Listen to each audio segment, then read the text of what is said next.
Class 11th Bihar board Hindi chapter सूर्य।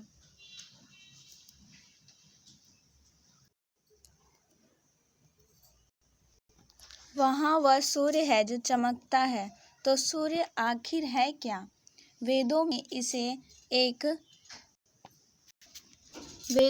इसे एक पहिए वाले सुनहरे रथ पर सवार देवता कहा गया है, जिसे 7 शक्तिशाली घोड़े पलक झपकाते ही 364 लीग की रफ्तार से दौड़ा कर ले जाते हैं। वह अपने रथ पर सवार होकर आसमान में घूमता रहता है और संसार की हर गतिविधि पर नजर रखता है।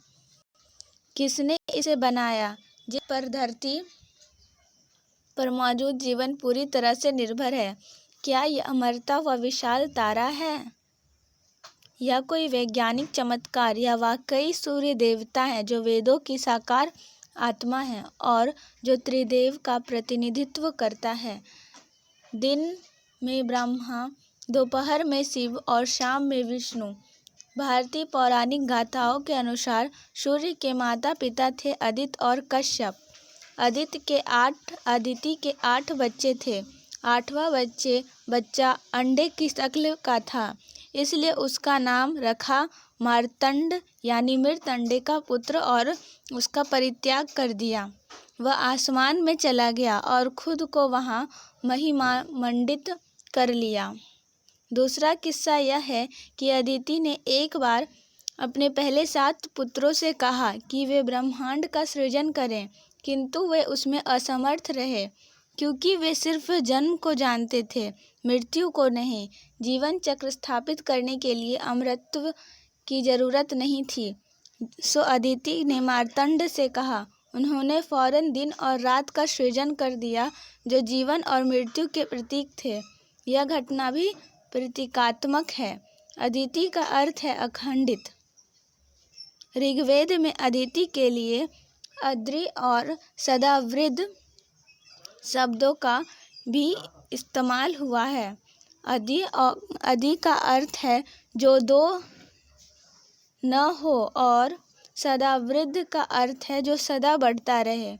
इनका विवाह विश्वकर्मा की पुत्री मुख्य साख्यु या संज्ञा से हुआ, जिससे इन्हें 3 बच्चे हुए: मनु, वैवस्वत, सूर्यवंश के संस्थापक, यम, मृत्यु के देवता, और यमुना, नदी। किंतु सूर्य का तेज संज्ञा की बर्दाश्त के बाहर था, इसलिए उसने अपनी छाया को सूर्य के पास छोड़ दिया और अश्विनी यानी घोड़ी का रूप धारण कर तप करने चली गई। लंबे अरसे तक छाया ने संज्ञा के छद्म रूप का बखूबी अभिनय किया, लेकिन अंत में उसका भेद खुल ही गया। छाया से उन्हें शनि, शार्वाणी, मनु और ताप्ती नामक पुत्र उत्पन्न हुए। ये सूर्य के 7 घोड़ों वाले रथ को हाँकते हैं। सूर्य के सारथी का नाम है अरुण।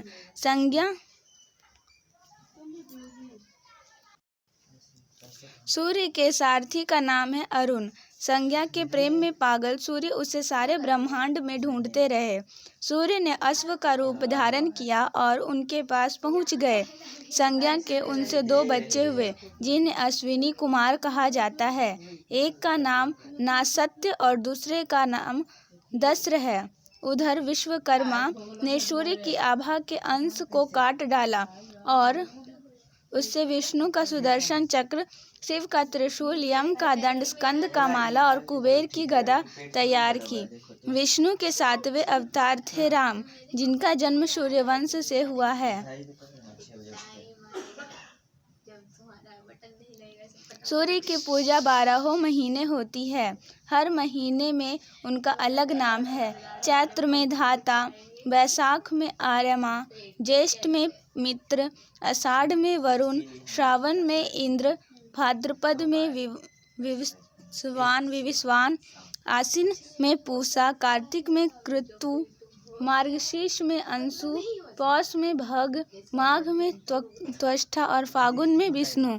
सूर्य के कई नाम हैं और हर काम पर उनका अलग नाम है। सविता के रूप में वे हर वस्तु को तो प्रेरित करते हैं, पोषण के रूप में कल्याण करते हैं। उगता सूर्य वैवस्वत कहलाता है, जबकि भग उनका दुष्ट रूप है। कहते हैं कि याज्ञवल्क्य ऋषि ने सीधे सूर्य से ही वेद की शिक्षा ग्रहण की थी। अरुणाचल प्रदेश की एक जनजाति सूर्य को ही पूजा करती है और उसे स्त्री मानती है, क्योंकि वही सृजन का स्रोत है। सूर्य की आराधना कई तरह से की जाती है। उसे जागृत करने के लिए कई तरह के प्रतीकों का इस्तेमाल किया जाता है। गरुड़ को सूर्य मानकर उसकी पूजा की जाती है, क्योंकि वह सांप का शिकार करता है। सांप यानी अंधकार, गरुड़ उसे खा जाता है। सूर्य अंधकार को खा जाता है, इसलिए गरुड़ सूर्य का प्रतीक हुआ। खिले हुए कमल को भी सूर्य समझा जाता है, लेकिन सर्वाधिक लोकप्रिय प्रतीक है स्वास्तिक, जो कि किसी न किसी रूप में सारी दुनिया में पूजित है। भारत में कई सूर्य मंदिर हैं, जिनमें कोणार्क का सूर्य मंदिर मशहूर है। लगता है इंसान में चेतना जागने के साथ साथ सूर्य की उपासना भी शुरू हो गई। प्राचीन मिस्र, बेबीलोन, ईरान या ग्रीक रोमन सभ्यता सभी में सूर्य देवता पूजे जाते हैं। सन 1925 में सर जेम्स जी फ्रेजर ने प्राचीन आर्यों की सूर्य पूजा नामक अपनी पुस्तक में साबित कर दिया था कि जहाँ कहीं भी आर्य गए, अपने साथ सूर्य पूजा को भी लेते गए। प्राचीन मिस्र में तो सूर्य को जबरदस्ती प्रतिष्ठा हासिल थी। पूर्वोन्मुख स्फिंक्स उगते सूर्य का प्रतीक है, जिसे हरमाकुस या होरुस कहा जाता था। फारस के लोग सूर्य को मिथ्रा कहते थे, जो सुरक्षा, प्रसन्नता, दया, विजय और दुख हरता था। ईसा पूर्व 5वीं सदी में यह फारस के लोगों का मुख्य देवता बन गए। धीरे धीरे मध्य पूर्व से यूरोप तक मिथ्राई धर्म फैल गया। रोम साम्राज्य का यही मुख्य धर्म था। असीरियाई, आकेदी, फिनिसियाई, ग्रीक और रोमन लोगों के भी मुख्य देवता सूर्य ही थे। असीरियाई उसे मीरोदक, आकेदी उसे बाओआई, फिनिसियाई उसे अपोलो कहते थे। मैक्स मूलर ने लिखा है कि वैदिक ऋचाओं में धीरे धीरे सूर्य के प्रकाशमान तारों से बदलकर सर्जक, संरक्षक और शासन में तब्दील हो जाने के क्रमशः विकास को देखा जा सकता है। सूर्य सब कुछ देखता और जानता है, इसलिए उससे आग्रह किया जाता है कि जो कुछ सिर्फ उसने देखा और जाना है उसे क्षमा करके भूल जाए, वह चाहे इंद्र हो या वरुण, सावित्री या ध्यो। आज हमें जो कविता लगती है वह वैदिक भारत का गद्य था। होमर ने भी सूर्य देवता को देवताओं का हाइपीरियन पिता कहा था, जिसने अपनी बहन थिया से विवाह किया था। अफ्रीका में हमेशा से सूर्य पूजा होती आई है। मैक्सिको और पेरू में स्पेनियों ने सूर्य पूजक संप्रदायों को देखा था। जैन अवेस्ता में सूर्य का हवर कहा जाता है, जो सांस्कृतिक शब्द स्वर का फारसी समरूप है। सूर्य के लिए ग्रीक शब्द हीलियोस, जो इसी मूल से आया है। सूर्य का अहुर मजदा की आँख और तेज घोड़ा कहा गया है। जब सूर्य उगता है, अहुर द्वारा बनाई गई धरती और बहता पानी, कुओं का पानी, समुद्र का पानी और स्थिर पानी सभी निर्मल हो जाते हैं। प्राचीन ग्रीक भी मानते थे कि सूर्य देव हीलियोस आसमान में तेज घोड़ों से चलने वाले अपने स्वर्ण रथ पर सवार होकर घूमते रहते हैं। वैसे प्राचीन और आधुनिक काल में ग्रीक देवता अपोलो को सूर्य देवता माना जाता रहा है। सर जेम्स जी फ्रेजर के अनुसार सूर्य की उपासना मूल आर्य धर्म में प्रमुखता से होती थी। मिथ्यावादी मानते थे कि सूर्य के रथ को 4 घोड़े चलाते हैं।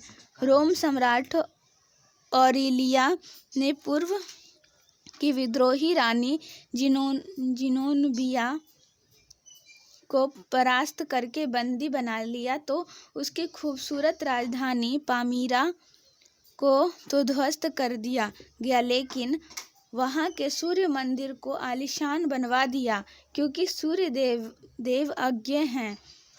ईसाई धर्म ने मिथ्याइयों की धार्मिक अवधारणाओं को अपमान्य घोषित किया, किंतु उनसे बहुत कुछ लिया भी, जैसे 25 सितंबर को क्रिसमस मनाना। पहले वे इसे 6 जनवरी को मनाते थे। मिथ्याइयों के अनुसार सूर्य का जन्म दिन 25 दिसंबर था, जिसे वे धूमधाम से मनाते थे। हर मिथक में सूर्य योद्धाओं के देवता रहे हैं। प्राचीन मिस्र चित्रों में शरद के सूर्य के सिर पर सिर्फ एक कोस को दिखाया गया है, क्योंकि वे इस ऋतु में कमजोर पड़ जाते हैं, लेकिन गर्मी के मौसम में ताकतवर हो जाते हैं। सिर मुड़ाने की प्रथा भी प्राचीन काल से चली आ रही है। पहले सूर्य की प्रतिष्ठा में सिर झुकाया जाता था। ऋग्वेद ने सूर्य को ईश्वर की सबसे खूबसूरत दुनिया कहते हुए सलाह दी है कि इस दैविक सूर्य की संप्रभुता को हम आदर करें। वेदों में सूर्य को ऊर्जा और प्रकाश का अक्षय भंडार और धरती पर जीवन का संचालक बताया गया है। रामायण में अगस्त्य मुनि ने राम से कहा था कि वे आदित्य हृदय स्रोत के जरिए सूर्य की उपासना करें। सम्राट हर्षवर्धन के दरबारी कवि मयूर ने सूर्य की प्रशंसा में सूर्य शतकम की रचना की थी, जिसका पाठ करने से उसका अंधापन खत्म हो गया था। प्राचीन भारत में सूर्य मंदिरों को आदित्य गृह कहा जाता था। ईसा पूर्व 400 में तेसियस नामक यात्री भारत आया था। उसने पश्चिम भारत में सूर्य पूजा का विवरण दिया है। श्रीनगर के पास मारतंड में एक प्राचीन सूर्य मंदिर के भग्नावशेष मिले हैं। पाकिस्तान के मुल्तान में भी एक सूर्य मंदिर के खंडहर हैं। दक्षिण भारत के मंदिरों में मौजूद तालाब को सूर्य तीर्थम या सूर्य पुष्करिणी कहा जाता है। सूर्य की विधिवत पूजा अब सिर्फ बिहार में ही बड़े पैमाने पर होती है। दीपावली के छठे दिन षष्ठी व्रत या छठ के नाम से लोकप्रिय यह पूजा काफ़ी कड़े व्रत और नियमों के साथ की जाती है। नियम में प्रवेश चौथे दिन, 5वें दिन लोहंडा, छठे दिन शाम के वक्त डूबते सूर्य को पहला अर्घ और 7वें दिन सुबह को उगते सूर्य को दूसरा तथा अंतिम अर्घ के साथ यह त्योहार संपन्न होता है। अंधकार से प्रकाश की ओर ले जाने के लिए सूर्य को नमस्कार करने का यह अनूठा पर्व आर्य और वैदिक संस्कृति का अक्षुण्ण बनाए हुए हैं। वैसे आर्य नाम से एक जाति के कुछ लोग अभी भी अफगानिस्तान में मौजूद हैं, जो इंद्र, अग्नि, सूर्य की वैदिक रीति से ही उपासना करते हैं।